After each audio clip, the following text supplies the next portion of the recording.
It's Monday, and that means it's time for a new episode of Interviewing People, the careercast where you can learn about a variety of careers from people actually doing the work. Today I'll be talking with Isaac Smith, who once walked these halls, but is now the founder and operator of Five Start Detailing, a car detailing business in Findlay. Isaac will be sharing about his experience starting the business and what he has learned along the way. Enjoy the show. Today, I have Isaac Smith with me, and he is a 2018 Van Buren graduate, and he is the founder and owner of Five Star Detailing in Findlay, and he's going to talk to us a little bit about his career path and what he's learned and where he hopes to go in the future. So, Isaac, thank you very much for joining us, and I'd love to know a little bit about starting Five Star Detailing. How did you decide to do that? When did you decide to do that? So basically, I started this business about 5 years ago in Mr. Highcamp's class, and he was our business teacher at the time. And he did basically, I didn't like my job at Kroger, and I wanted to do something. I didn't know what I wanted to do. And I had shown him a YouTube video of these people. At the time, it was called Super Cleaning Your Car. Detailing really hadn't become popular quite yet. And I showed him this business, and he was like, whoa. He's like, yeah, people actually make money doing that. And I'm like, really? And he said, yeah, I can help you to start up, register your business and help you build a website. And at the time, we hadn't registered anything, and we just built a website. And he gave me his car to do first, and his car was 5 to 6 years old, had never been cleaned before. He was a golf coach, so you can just imagine all the dirt and stuff. 5 kids, and so if you can do this car, you can do anything. So I did his car, and he really liked it. It took me about a week to do it. By myself, and after that, then friends and family wanted their cars done. I posted to Facebook, and then after that, just been posting continuously for the past 5 years, and friends and family and things like that have just been coming, and their friends and family, and their friends and family, and then their friends and family, and it got to a point almost 2 years ago now, had a car in my parents' garage all summer, all spring, all fall. They weren't able to park in the garage anymore. So I was like, okay, I'm going to go get a shop. So I got a shop here in Findlay. And then at the time I was working at Warner Automotive and Home Depot to try to become a supervisor. And I learned a bunch of leadership skills from that, and took those skills, left Warner on a whim to go start a business that I had no idea if it was going to succeed or fail. So it's doing pretty good for right now. So it looks like it's how many employees do you have? What does a typical day look like for you? Yeah, so we have 9 employees right now. We just hired our 9th last week. And a typical day for me, there really is no typical day for me. But I guess an average day is we get here at 8 a.m. I brief our guys on the cars they have to do for the day. Usually we do around 6 cars a day. And we do a lot of dealership work. So we prioritize our dealers on when the cars came in. We try to send them out in that order, usually around a 2-day turnaround time.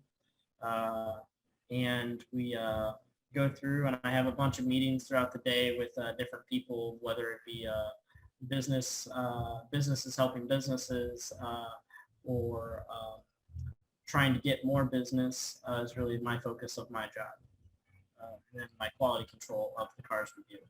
So as a guy your age, so you're still pretty young, graduated in 2018.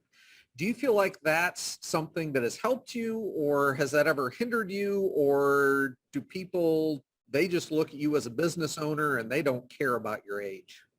Some people look at me as a business owner and don't care about my age, but it's really hard trying to get, like right now I'm trying to get a loan from a bank, and they see a 20-year-old kid that started a business and they don't care. So a lot of our funding that we've had to get has come from within. So a lot we've saved up and spent a lot of money on investing into assets for our business. But majority of people, they're more surprised that I'm 20 starting a business. So you obviously started this while you were in high school, but you didn't go really all in until the last year or so. Right. Prior to that, you were also a volunteer firefighter. And I noticed on your LinkedIn page that you earned a couple certifications from Apollo Career Center in Lima for your EMT and the firefighting one. Obviously, those don't necessarily directly relate to your work in car detailing, but how did those certifications help you advance and maybe give you that experience of being a firefighter and EMT? How has all of that kind of worked together to help you become a business owner, and what have you learned from that? Right. So when I graduated high school, I got my firefighter 1 certification. I graduated high school, immediately went to fire school. That took all summer and part of the fall there of 2018. And then I got my certification that December of 2018. And I was on the fire department for 2 years. I actually had just left about this time last year, actually. And being on the department and helping people has actually made me realize on this world, and at any point of time, our end can be tomorrow. So I think realizing that and seeing all the things that we've seen on the fire department has made me more come to realize that it's not about you, it's about helping other people. It's about creating a service that isn't about making money, it's about servicing your customer. It's about making that other person that's paying for that product very happy. And that's what I strive for every day when we do our customer cars. So that really ties in with the quote that you have at the top of your LinkedIn page. You don't meet people by accident. There's always a reason. So it obviously sounds like, you want to build those relationships with people. Are there any relationships that you have had with people that you have found that they've been very useful? Obviously, you mentioned Mr. Heitkamp, how he kind of started you down this road. Is there anyone that you've met in the process of creating your own business that has been especially influential or helped you or taught you a lot, whether you knew that person personally or whether it was a book or anyone that has helped you through a relationship with that person? Absolutely. I think really everyone I meet has some effect on me in the business in some way, shape, or form. I think that whether it's someone not paying me and learning from that mistake of maybe giving them their car back before I got paid, or maybe it's someone giving me some advice at a dinner and that positively affects the business. I think no matter what you do and who you talk to, it's going to affect you and your business and your mindset of business. I think as long as you have, I remember actually in your class, we had talked about a growth mindset. I think as long as you have a growth mindset, you're going to realize on what other people are saying and reflect that onto your business, if that makes sense. Good. So for me to single out one specific person would be very hard. I think that everybody I meet definitely has an effect on it. Good. So also looking at your LinkedIn page, I see that you are currently a student at the University of Phoenix, and you are working on a Bachelor of Science in Business with an MBA pathway. And, a lot of students who you graduated with probably went to college immediately after high school, and you've waited a few years to do that. What led you to make that decision to go back now? And are you happy with that decision that you did wait a while to go back to school, but now you are doing that? Yeah. So When I graduated high school, wanted to go and become a police officer.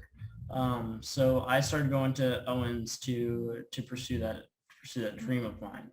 Um, Owens wasn't for me, so to say. I didn't like the classroom setting. I didn't like sitting there and having someone teach something to me. That just wasn't how I learned. Um, so I stopped going to Owens before that first semester, and I think realizing that wasn't for me was definitely good for me to realize that before I actually pursued into it more and owed more money on it than what I was already invested into, because then I would have been out a lot more money than what I was. And then I wanted to become, so I realized that I enjoyed being a firefighter. I enjoyed helping people. So that's when I started going to fire school and all that stuff. Um, I had started going to University of Phoenix about fall of last year. And the University of Phoenix is a different setup of style classes than a standard college. Their online classes are. You can get a whole MBA online now. You don't have to go sit in a classroom and have someone teach it to you. I started doing that the fall of last semester. I finished a couple classes through that, and it takes as long as you want to take it. So if you decide that you want to stop taking classes for a couple months, you can do that. You just resume back where you were when you left off. Okay. And it's not an all upfront cost like it is for a semester. It's per class. Okay. So I'm still taking classes with it. I think education is very important to people, whether it's college or it's just meeting people and learning from mistakes and fail. I think that standard college isn't for everybody, but I think going and getting some sort of education is definitely beneficial. So obviously with you owning a company, the branding of that company is important to you. You are obviously in control of how people see your company and what their initial thoughts are when they see Five Star Detailing. And that's something we've been talking about in my classes is what message are you sending to people with what you're putting out into the world? So how do you control the message that is being sent by or with your brand and so forth? It's funny you bring this up. A couple months ago, back when I had first started this location here back in December, I had an employee decide that he was going to go buy a truck, and it was still a new business, and I was still trying to build. We're still a new business, but I'm still trying to build my brand. But we were fresh new, like no one knew who we were, and so this employee decided that he was going to go message this guy on Facebook that he was going to buy a truck, and he said that he was me and owned this business, and was swearing to this guy on Facebook. This guy had messaged me had called me. He went to my Facebook page and called me, and had told me that my employee was staging as me, and that this is what happened. And I immediately apologized, and I said that's not who we are. I immediately tried backpedaling and trying to see where he was coming from and seeing where my employee was coming from, and I wanted proof. So he sent me, obviously had picture proof of this. And since then, my employee that had did this no longer works for us from the situation that happened, obviously. And the guy had actually gotten business with us that following week. So it came out to be a positive scenario from the thing, from the situation that could have been really, really bad if he hadn't called me. Right. But I think controlling your brand is very difficult, especially when something negative happens.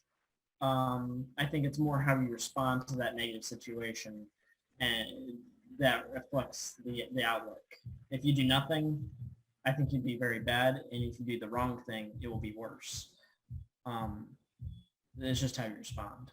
As a new business owner, you've already talked about a few things that have happened that you've learned from. Is there anything else that you look and you say, wow, in the moment, this was really bad, but looking back now, I can see how it made me a better person. And maybe it's not even related specifically to your business. It might just be an experience you had, anytime post high school as you've progressed to where you are right now. When I was first hiring people, I was just hiring anybody. I posted on Facebook an advertisement, and I brought in probably people that I would not hire today. I think from my standpoint as a business owner, I need to look at my brand and I need to look at the big picture. I think that hiring those right people, even if you're short-staffed, will help. Because if your guys don't get along, and if they're putting negative quality, whether it's your quality or whether it's the viewpoint of your brand out into the public, it will hurt you in the long run. So I think if you get the right people that actually care about their job and actually care about the quality of work they're doing, and they care about the brand and you, then those are the kind of people that you need to hire. Those are the kind of people that you need to keep and invest in. Yeah. So I'm sure you're figuring out very quickly that every day is a learning experience 100%. And there's always something new out there. So good.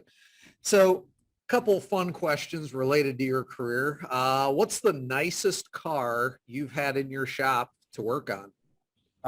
The nicest car, so we have a usual customer that comes about once a week.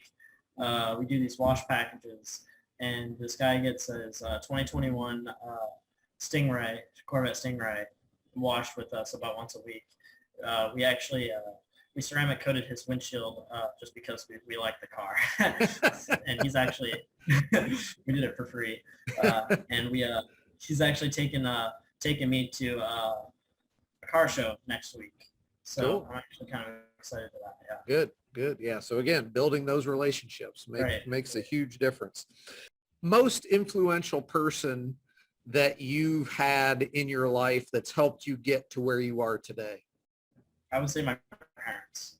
I think without my mom and dad, I definitely like them letting me use their garage, or maybe helping me out when I was younger with buying chemicals and buying stuff like my high speed. They got me my first buffer for Christmas, and never putting me down or making me feel bad for quitting a job that I was getting paid really, really well to do that job, to come and not have a guaranteed income.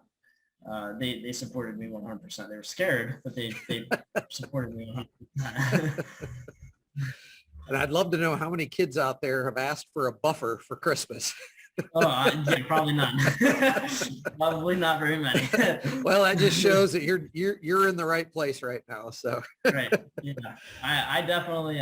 This has been a dream come true. Whether we're not huge, but we're definitely doing very well for ourselves, and it's definitely a dream come true for where we're at. It's awesome. Good. Well, I hope it continues to go and be successful.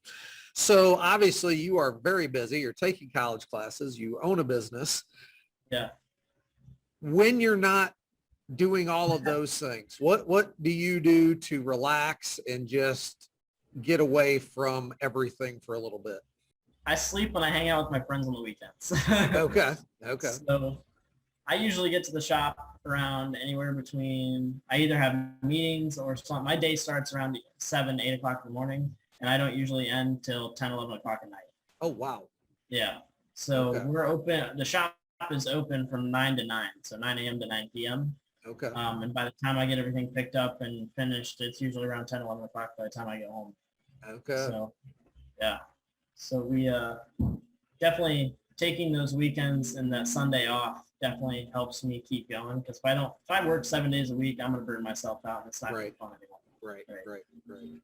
Tell us where you're located and how people could get their cars detailed if that's something they need.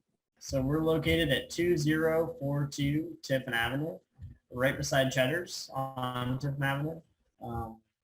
If you enter in at the Sherman-Williams entrance, and we're in the back. Last question.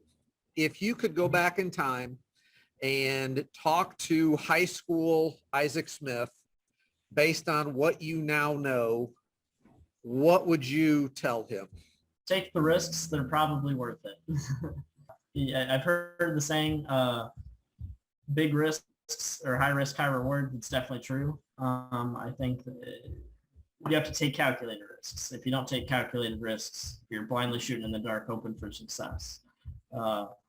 If you do your research well and you plan it out, I think you'll do very well. Perfect. Well, Isaac, I really appreciate you sharing your insights. Awesome to see you doing so well and being really successful with your business. And I hope that continues. And I really appreciate you sharing all of that. Yeah, thank you. I appreciate you having me and interviewing me. That's awesome. So thank you. Thank you for watching this interview with Isaac Smith. And to be sure you don't miss upcoming interviews, please click subscribe so you'll know when the next episode is released. Thank you for watching. And as always, remember the best part about Mondays is interviewing people